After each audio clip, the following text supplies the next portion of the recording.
We are using this technique that is called transcranial magnetic stimulation that is able to investigate the mechanism of cortical function and dysfunction. So it depends which patient or subject you're going to study, if the healthy people or the demented people, as we study especially Alzheimer's disease patient.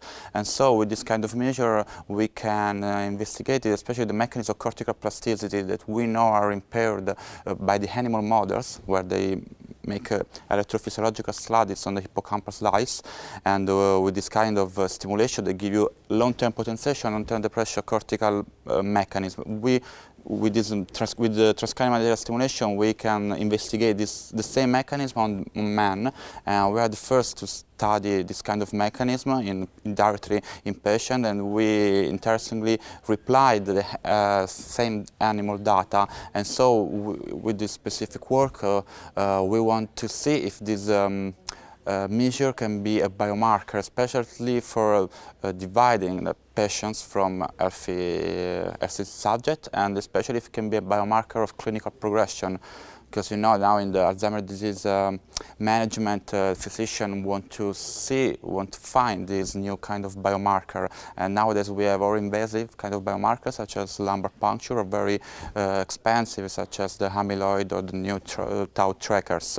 And in this really preliminary study, where we have 60, 80 patients and 30 healthy subjects, we saw that LTP measurements, and especially the impairment of LTP mechanism, is a good measure, not just to differentiate Alzheimer's disease patient from healthy subject. This is normal. You can measure also with the clinical setting, but especially to see if this patient will have a progression, a worse progression related to other kind of patients. So we have a really interesting results, and we hope to increase our sample to have strongest data. The impact is that for sure we have to improve our sample, and we want also to integrate with MRI techniques to see if there is a match also for anatomical tracking, you know.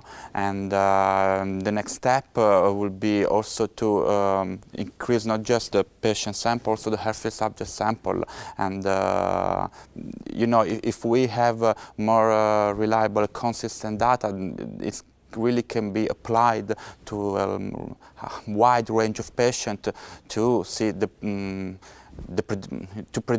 try to predict the disease. And for sure it can be also useful, for example, in pharmacological trials. With this measurement they can change after some trial, can improve or can also decrease. So it can be a good indicator.